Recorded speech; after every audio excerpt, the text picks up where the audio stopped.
is me, Random Josh, and I am back at it again with another Random Monday video. And today we're going to be discussing some LGBT stuff. Boom! As you can tell by the title, it's a bit weird, you know, like whoa. But I promise you that it will make sense soon. Stay tuned. So, yeah, where do I begin with this? So, as you can tell, the title is actually, Are My Parents Homophobic?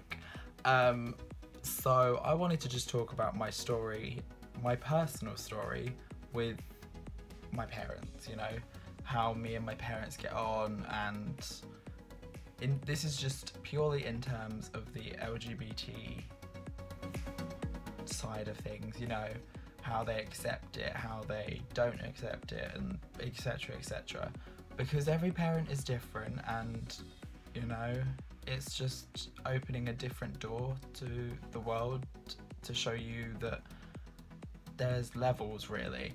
So some parents can be really accepting and just be like completely supportive of you in every single sense possibly known, and others can be like the ones that you hear in the media who just kick their children out of their own houses, and just completely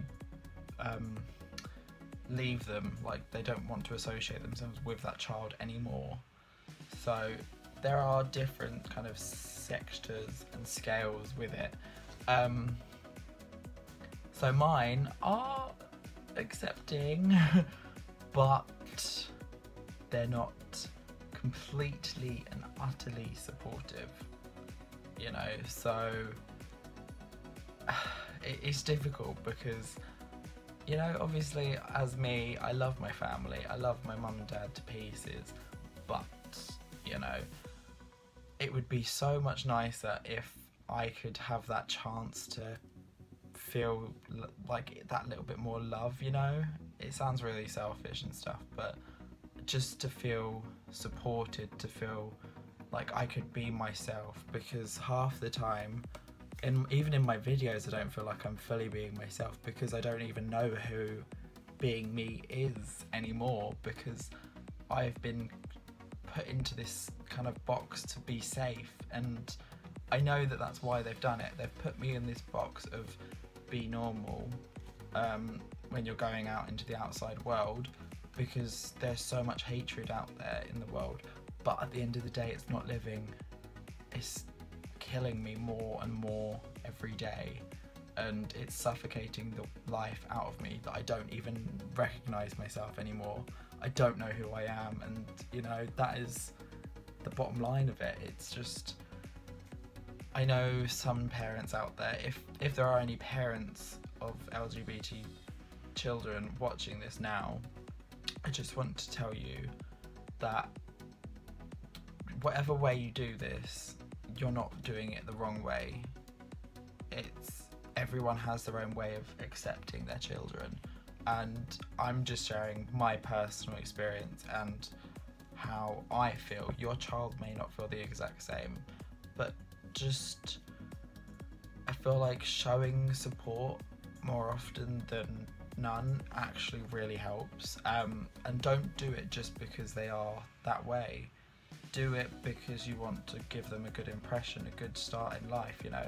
If you've got new children, don't push homophobia on them, because if they then turn out to be part of the LGBT community, they're never going to forget that.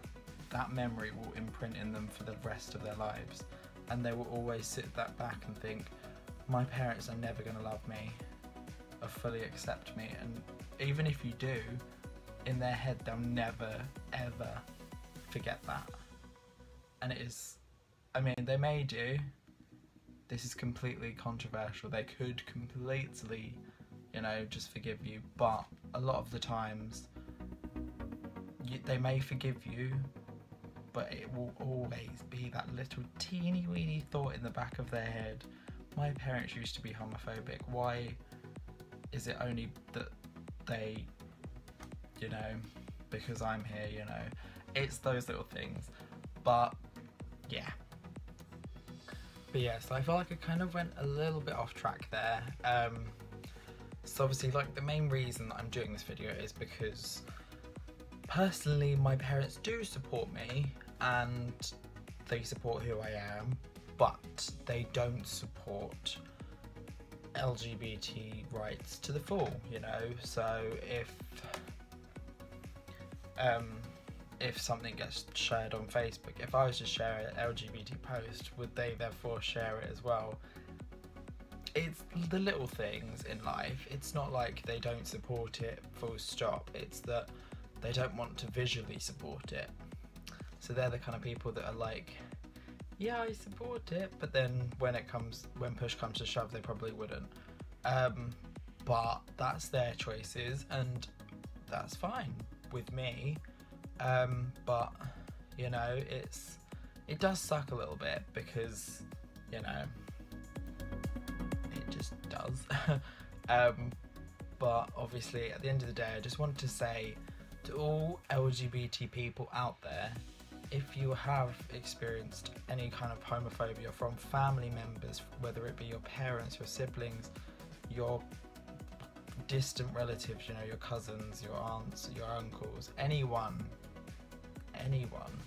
just know that you have such a big loving family in the LGBT community, and like, we are here for each other, and it's so ridiculous. You don't realise it until you actually are there, and you just see the love in everyone's eyes. And obviously, even within our community, there's hatred everywhere we turn, but we work through this, and there are so many great organisations that are helping to battle these horrors and stuff like that, like Stonewall, for instance. I went to an event on Friday with Stonewall at YouTube Space London, and this is why I'm doing this video as well. They inspired me to sit down and say, actually, yeah, my life deserves to be, you know, it could help someone.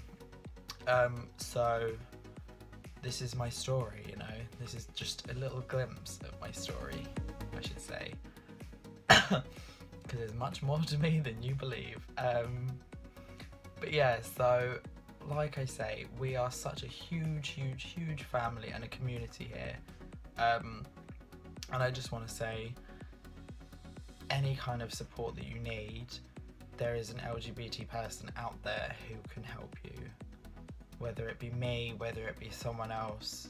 And no matter what the query is, like, any doubt in your head could be answered by someone else, because we've all been through different experiences, we've all had different ways. Like, my coming out experience is a lot different to most people's, and I may redo my coming out story because I can't remember what I actually said in it, but I'm going to have a look back into that and maybe do a fresher one, just to kind of enlighten you guys out there, the younger generations. It's not even just the younger generations, in fact, it's everyone. And some people haven't come out yet, and they're 30s, 40s and things like that. There's nothing wrong with that at all. You come out whenever you personally feel ready, and you know, everyone's different. You can't judge someone for not acting the same way that we do, and you know, vice versa. It's one of those things. Everyone's unique in their own way, and we support that here. But anyway, you guys, I hope you enjoyed my little kind of rambly video topic. And like I say, if you do have any issues that you want to kind of discuss with me, or if you'd like to see different kind of video topics similar to this, let me know down below, because I'd love to hear your guys' feedback. And you know, I like to know what happens in all of your lives as well, because like I said, all of our lives are different, and my life is completely different to someone out there's life. So hearing what you guys go through, it just kind of enlightens me and actually educates me a little bit more. Like, this sounds really stupid, but I just realised, well, I only realised what the word cis means. So CIS, it means someone whose gender had like, so you either have trans or cis. So trans is obviously with someone who was like, say, born a man but changed to a woman, or born a woman and changed to a man. Cis is someone who's born a man and still is a man, born a woman, still is a woman, you know. But it's the thing of the mind. So I realised that I'm actually a gay cis man. Didn't know that. It's great. We learn new things every day, even when like some of us who seem like the most educated in LGBT rights and all of this lot, we all need educating in different things. Like sometimes we don't know what we need educating in until it hits us in the face. So, you know. But like I said, sorry I rambled again. I hope you enjoyed this video, and I will see each and every one of you in the next video. Peace out, bitches.